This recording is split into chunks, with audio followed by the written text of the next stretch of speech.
नमस्कार, जय हिंद। मैं अमरपाल सैनी एक बार फिर हाजिर हूँ एक नई वीडियो लेकर।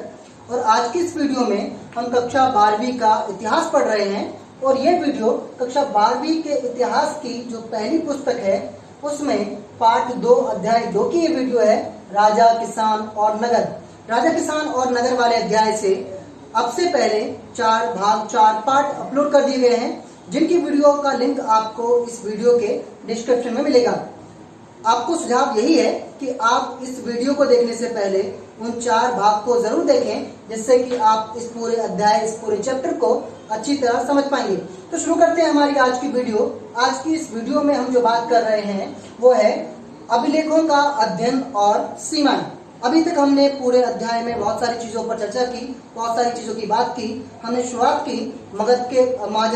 महाजनपदों से शुरुआत की। महाजनपदों में मगध का महत्व और आगे हम बढ़े मगध पर शासन करने वाले मौर्य शासक, मौर्य शासनकाल की विशेषताएं पूरे अध्याय में हमने बात की। फिर हमने आरंभिक समाज के नगरों, जनसंख्या और व्यापार तक की बात की पिछले 4 अध्यायों में, पिछले 4 भागों में। और आज का जो 5वां भाग है इसमें हम मूल रूप से बात करने वाले हैं अभिलेखों के अध्ययन की और अभिलेखों के सीमाओं की। मैं यहाँ पर इस जो है टॉपिक में जो बात करने वाला हूँ वो दीर्घ जो प्रश्नों से आते हैं और दीर्घ प्रश्नों के लिए ऐसे सवाल पूछे जाते हैं। पहली बात हमें पता है, और जहां हमने अध्याय के प्रारंभ में, अध्याय की शुरुआत में ही बात की थी कि 1830 के दशक में 1830 के दशक में जेम्स प्रिंसेप ने,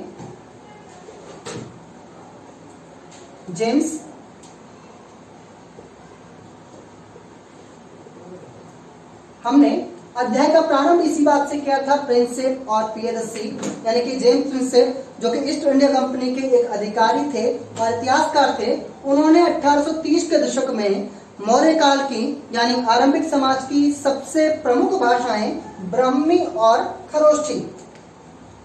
2 प्रमुख भाषाएं ब्राह्मी और खरोष्ठी। अध्याय के प्रारंभ में ही हमने बात की थी कि 1830 के दशक में जेम्स प्रिंसेप जो कि ईस्ट इंडिया कंपनी के अधिकारी, उन्होंने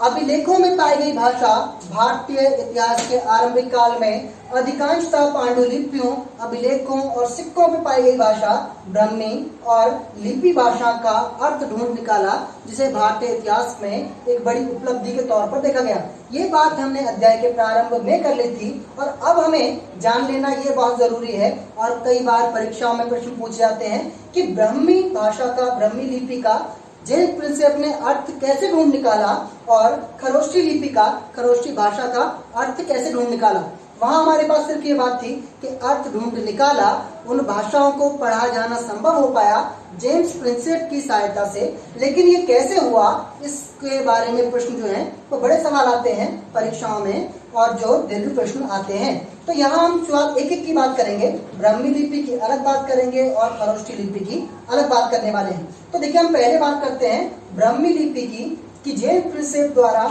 ब्राह्मी लिपि का अर्थ कैसे ढूंढ निकाला। तो यहाँ देखिए, जब हमारे देश में ऐतिहासिक खोजें प्रारंभ हुई, इन ऐतिहासिक खोजों में पाया गया कि भारतीय पौराणिक सभी भाषाओं की जो जनी है, जो मूल है, वो ब्राह्मी लिपि है। ऐसे प्रमाण मिले प्रारंभिक साक्ष्यों में कि भारतीय जितनी भी भाषाएं हैं उन लिपियों का, उन भाषाओं का जो मूल है वो ब्राह्मी लिपि है। अब जो ये यूनानी जो ये लोग भी जितने थे वो सब यूरोपीय थे, यूनानी थे। और इन लोगों ने, मतलब बहुत सारे यूरोपीय विद्वानों ने भारत में रहकर भारतीय पंडितों की सहायता से भारतीय साक्ष्यों का, भारतीय पांडुलिपियों का अध्ययन किया। इस अध्ययन के माध्यम से इन्हें भारत की प्राचीनतम भाषाओं को समझने का अवसर मिला, इन विद्वानों को, इन यूरोपीय यूनानी लोगों को। और जिसके माध्यम से इन्होंने ये पाया कि भारतीय भाषाओं का मूल ब्राह्मी होने की वजह से इनके लिए, क्योंकि इन्हें यूनानी भाषा पहले से आती थी और ब्राह्मी भाषा का तथा भारतीय बंगाली और दूसरी संस्कृत भाषाओं का अध्ययन करने के साथ भारतीय लिपियों का जो मूल तत्व है वो समझ आया इन यूरोपियों को, यूनानियों को, जिसके माध्यम से, जिसके द्वारा 1838 में, जिसके द्वारा 1838 में, देखिए हमने बात की यहाँ 1830 का दशक, दशक यानी 10 सालों की अवधि, और एग्जैक्ट ईयर की हम बात करें, हम निश्चित वर्ष की बात करें, तो इसके माध्यम से कि जब इन्होंने अपनी जो यूनानी भाषाएं थी वो इन्हें आती थी और इन्होंने भारत में रहकर भारतीय पंडितों की सहायता से, भारतीय भाषाई विद्वानों की सहायता से भारतीय भाषाओं को सीखा और तुलना की, इन्होंने पाया कि इनकी जो वर्ण शैली है भाषाओं की वो एक समान है, वो एक जैसी है, और इसी के द्वारा इन्होंने ब्राह्मी लिपि को पढ़ पाना संभव हो पाया। ब्राह्मी लिपि का अर्थ ढूंढ निकाला 1838 में जेम्स प्रिंसेप के द्वारा। यहाँ हम इसकी बात कर रहे हैं, ब्राह्मी लिपि का अर्थ कैसे ढूंढ निकाला गया। भारतीय पांडुलिपियों और पौराणिक ग्रंथों के अध्ययन के माध्यम से ब्राह्मी लिपि को पढ़ पाना संभव हो पाया। अब यहाँ हम बात करें खरोष्टी लिपि की, कि खरोष्टी लिपि का अर्थ कैसे ढूंढ निकाला गया। ब्राह्मी जो खरोष्टी लिपि थी उसकी अध्ययन किस प्रकार हुआ, तो यहाँ देखें खरोष्टी लिपि के अध्ययन की कहानी थोड़ी सी अलग है। यहाँ पांडुलिपियों के माध्यम से, और यहाँ हम बात करेंगे भारतीय यूनानी सिक्कों के माध्यम से खरोष्टी लिपि पढ़ी गई। अब सिक्कों के माध्यम से कैसे इस भाषा को का अध्ययन हो पाया, यह भाषा पढ़ी गई, वो हम यहाँ बात कर लेते हैं। क्योंकि ये जो जेम्स प्रिंसेप सहित जितने भी यूरोपीय थे, इन्हें यूरोपीय यानी यूनानी भाषाओं का अच्छा खासा ज्ञान था, इन्हें यूनानी भाषाओं की जानकारी थी, और इन्होंने यह पाया कि भारतीय शासकों ने हिंदी यूनानी भाषाओं में, भारतीय शासक थे, उनके व्यापारिक संबंध यूनान तक थे, उनके व्यापारिक संबंध उन क्षेत्रों तक थे जहां तक आज यूरोप फैला हुआ है। तो इन्होंने पाया कि भारतीय हिंदू यूनानी जो कह सकते हैं कि भारतीय यूनानी जो राजा हैं, उन्होंने अपने सिक्कों पर क्या किया कि एक और जो हिंदी भाषा मतलब भारतीय भाषाएं थी, पौराणिक भाषाएं थी, उन भाषाओं में अपने नाम को लिखवाया, और सिक्के के दूसरी ओर यूनानी भाषाओं को में अपने नामों को लिखवाया, जिससे कि ये सिक्के दोनों साम्राज्यों के व्यापार के लिए सुलभ हो सके। इससे क्या हुआ कि जिन सिक्कों को इन्होंने अपने व्यापार को सुलभ बनाने के लिए, अपने व्यापार को उपयोगी बनाने के लिए प्रारंभ किया था, उन सिक्कों की प्रचलन उन देशों में भी हो, यूनान देशों में भी हो, इसलिए भारतीय राजाओं ने उन सिक्कों पर अपने नाम यूनानी और जो भारतीय भाषाएं थी उन दोनों में लिखवाया, एक और भारतीय भाषा में यानी खरोष्टी लिपि में, और दूसरी ओर यूनानी भाषा में। इन लोगों को यानी कि यूरोपियों को यूनान की भाषाओं की ज्ञान पहले से था, और भारत में रहकर इन्होंने ये पाया कि जो अक्षर एक और सिक्के के भारतीय खरोष्टी भाषा में लिखा हुआ है, उसी अक्षर को दूसरी ओर यूनानी भाषा में किस रूप में लिखा गया है, और इसी तरह अक्षरों के मिलान के द्वारा, वर्णों के मिलान के द्वारा इस खरोष्टी भाषा का अध्ययन संभव हो पाया। खरोष्टी भाषा का अध्ययन जो है जेम्स प्रिंसेप ने किया। इस तरह सवाल जो परीक्षा में पूछे जाते हैं कि ब्राह्मी भाषा का अर्थ कैसे ढूंढ निकाला गया और खरोष्टी भाषा का अर्थ कैसे ढूंढ निकाला गया, और ये कार्य हुआ कब, 1830 के दशक में जेम्स प्रिंसेप ने इन दोनों भाषाओं का अर्थ ढूंढ निकाला। हालांकि भारत में संस्कृत, पाली जैसी कई भाषाएं प्रचलित थीं, लेकिन अधिकांशतः अभिलेख जो प्राप्त हुए वो ब्राह्मी और खरोष्टी लिपि में ही प्राप्त हुए। यहाँ एक और बात हमें जो बात कर लेनी है कि अभिलेख साक्ष्यों के माध्यम से ऐतिहासिक खोजें,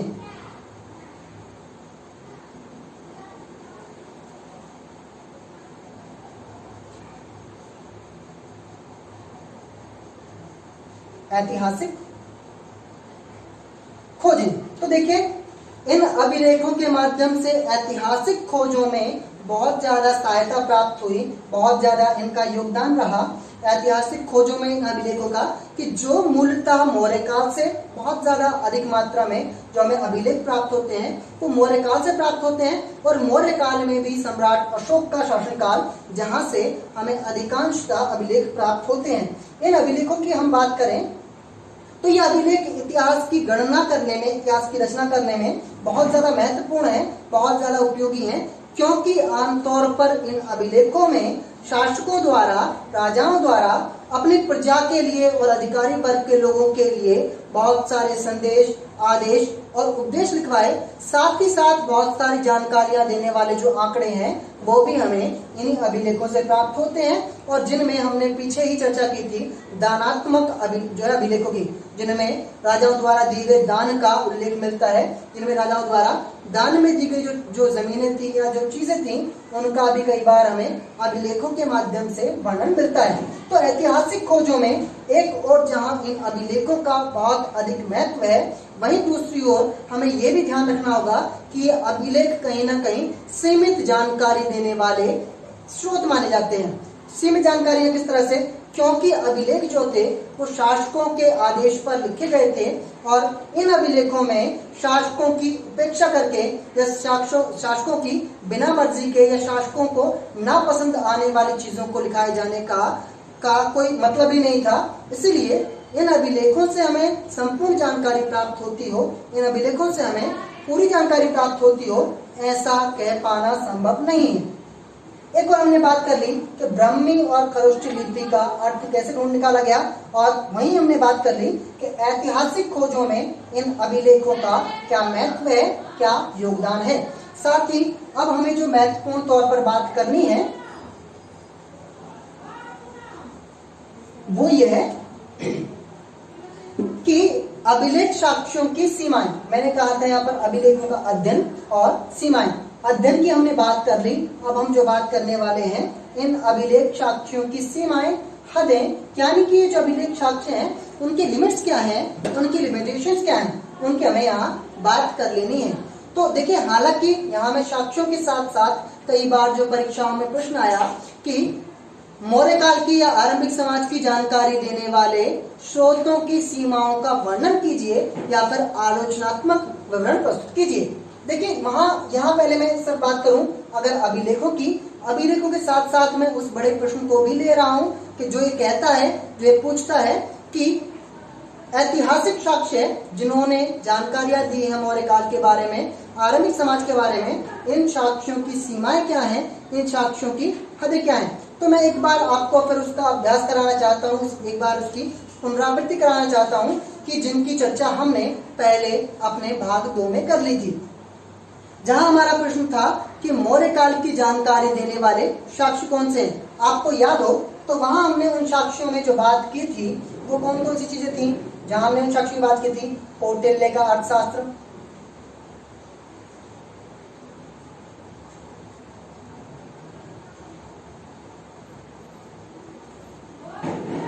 कौटिल्य का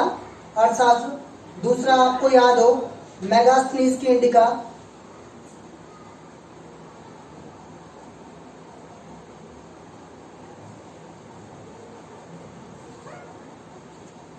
मेगास्थनीज की इंडिका। यहां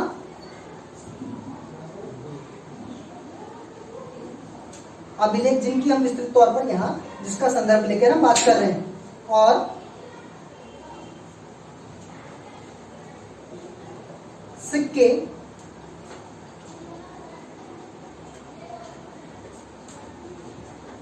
मूर्तियां,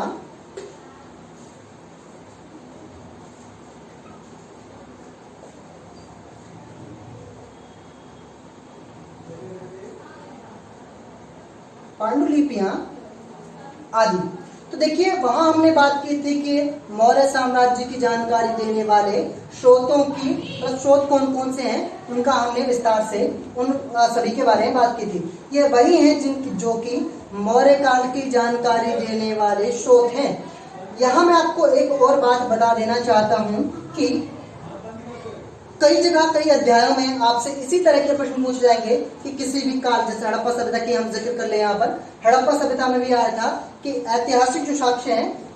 उस हड़प्पा सभ्यता के बारे में जानकारी देने वाले कौन कौन से स्रोत हैं। परीक्षाओं में कई बार इस तरह के प्रश्न देखने को मिले हैं, और जो कि लोग क्वेश्चंस थे, जो दीर्घ प्रश्न थे, जो जिनमें बहुत ज्यादा अच्छे अंक बच्चों के आते हैं, उनमें कई बार प्रश्न इस तरह के आते हैं कि उस काल के जो साक्ष्य हैं उनकी सीमाएं क्या हैं, उनकी लिमिटेशंस क्या हैं, उनकी हदें क्या हैं। तो यहाँ हम बात करने वाले हैं। हालांकि देखिए, अगर आपसे पूछे कि अभिलेख साक्ष्यों की सीमाओं का वर्णन कीजिए, वहां इसी टॉपिक में हमारा ये जो हिस्सा है वो भी पूरा होगा और साथ ही साथ में एक बड़े प्रश्न को भी यहाँ पर जिसकी चर्चा कर रहा हूँ।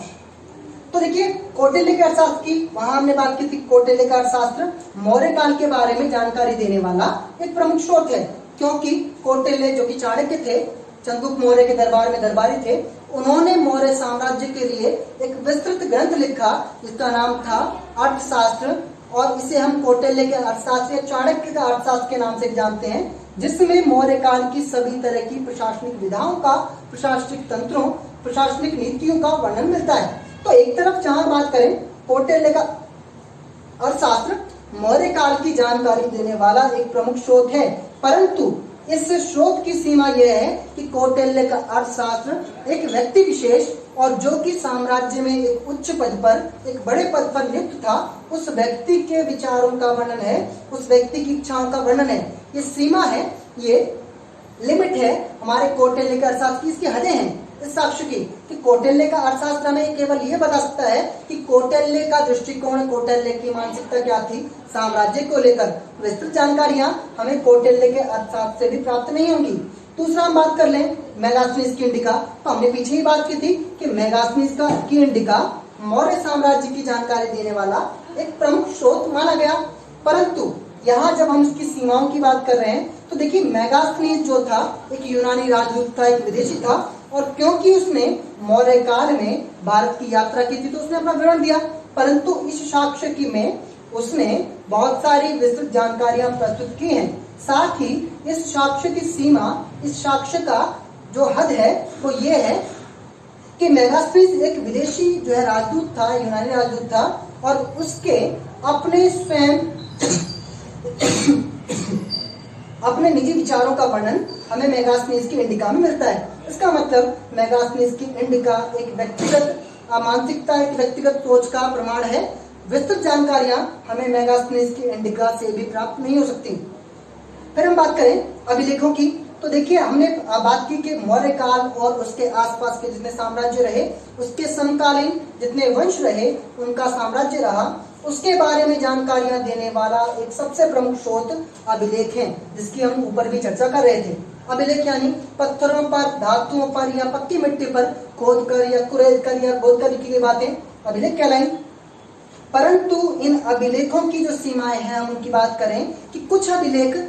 अत्यधिक समय बीत जाने के बाद, बहुत अधिक समय बीत जाने के बाद धूप के कारण, वर्षा के कारण या फिर जो है वायु के घर्षण के कारण घिस गए हैं और उन पर बात लिखी हुई जो बातें हैं वो धुंधली पड़ गई हैं। साथ ही साथ कुछ जो अभिलेख हैं वो खंडित भी हो गए हैं, टूट फूट गए हैं, और साथ ही साथ इन अभिलेखों में भी हमें शासकों के विचारों, शासकों के अपने मनोभावों का वर्णन देखने को मिलता है। तो यह अभिलेखों की सीमाएं हैं, अभिलेख साक्ष्यों की हदें हैं। फिर हम बात करें सिक्कों की, तो हमने बात की कि हालांकि मौर्य साम्राज्य और उसके समकालीन दूसरे साम्राज्यों के बारे में जानकारी देने वाला एक प्रमुख स्रोत सिक्के माने गए हैं, जिन पर राजा का नाम और चित्र छपा होता था सामान्यतः आमतौर पर। लेकिन इन सिक्कों की सीमाएं हैं, इन सिक्के साक्ष्य हैं, उनकी हदें यह हैं कि सिक्कों से केवल हमें राजाओं के, उच्च परिवारों के, राजकीय जो कुल के लोग थे उनके बारे में, उनके वंश के बारे में जानकारियां प्राप्त हो सकती हैं। आम जनजीवन, आम जो लोग थे उनके बारे में जानकारियां हमें सिक्कों से प्राप्त नहीं हो सकती। फिर हम बात करें मूर्तियों की, तो वहीं हम इसी तरह बात करें कि हालांकि बहुत सारी मूर्तियां प्राप्त हुई हैं हमें मौर्य काल और उसके समकालीन दूसरे साम्राज्यों के जो है साम्राज्यों से, जिनसे हमें बहुत सारी जानकारियां प्राप्त होती हैं, परंतु मूर्ति जो साक्ष्य हैं, इस साक्ष्य की, इस प्रमाण की सीमितता ये है, उसकी लिमिट्स ये हैं कि ये मूर्तियां केवल शासकों की या फिर जो है उच्च वर्गों की ही प्राप्त होती हैं। आम लोगों के बारे में, आम जनजीवन के बारे में इन मूर्तियों से कोई जानकारी, कोई विशेष प्रमाण प्राप्त नहीं होते। अंत में हम बात करें पांडुलिपियों की और दूसरे धर्म ग्रंथों की, तो देखिए पांडुलिपियों की जब हम बात करें, पांडुलिपियां उस समय भी शिक्षित वर्ग के पहुंच में थी। पांडुलिपियां किसने रचना की? उनकी जो शिक्षित वर्ग के लोग थे, जो पढ़े लिख सकते थे, उन लोगों द्वारा पांडुलिपियों की रचना हुई पांडुलिपियां ऐतिहासिक साक्ष्यों के तौर पर सबसे महत्वपूर्ण स्रोत के रूप में मानी जाती हैं, परंतु इनकी भी सीमाएं हैं कि पांडुलिपियां जो थी वो एक व्यक्ति विशेष या समूह विशेष के विचारों का प्रकटीकरण है, उनके बारे में बताती हैं। विस्तृत जानकारियां हमें पांडुलिपियों से भी प्राप्त नहीं होंगी। और यहाँ हम बात करें बौद्ध धर्म और जैन धर्म।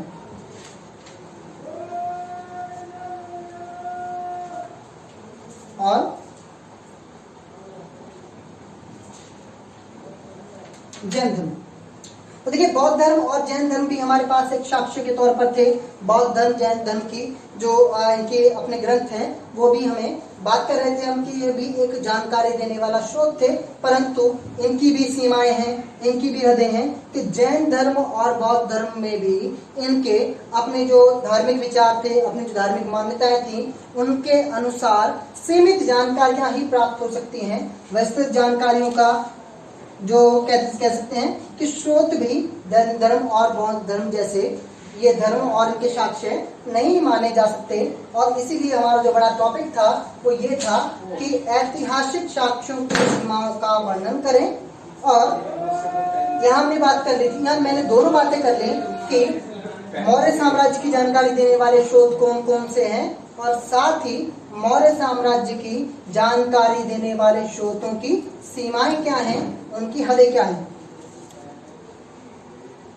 तो यहाँ इस वीडियो में, इस भाग में इतना ही, और इसी के साथ हमारा अध्याय 2 राजा, किसान और नगर पूरा हो जाता है। इस पांचों भागों को देखने के साथ साथ मैं आपको सुझाव यह भी दूंगा कि इसके साथ साथ जो वीडियो मैप के लिए, मानचित्र कार्य के लिए अलग से दी गई है, आप उसे अवश्य देखें, क्योंकि मानचित्र से अब इस साल से 6 अंकों का, 6 नंबरों का प्रश्न आने लगा है, जिसकी बात हम विस्तार से अपनी मैप वाली वीडियो में करेंगे। साथ ही साथ आपको मेरा सुझाव यह भी है कि वीडियो देखने के साथ साथ आप जो है एनसीईआरटी की किताबें भी जरूर पढ़ें, जिनमें आपको भाषा शैली देखने को मिलेगी। हालांकि वीडियो से आपको अध्याय समझ आ सकता है, लेकिन भाषा शैली के लिए और इन्हीं चीजों के पुनरावृत्ति के लिए, इनके जो है अभ्यास के लिए आप एनसीईआरटी की किताबें जरूर पढ़ें। और क्योंकि हम पूरा सिलेबस एनसीईआरटी का ही पढ़ रहे हैं, तो चलिए मिलते हैं अगले भाग में, अगले अध्याय में,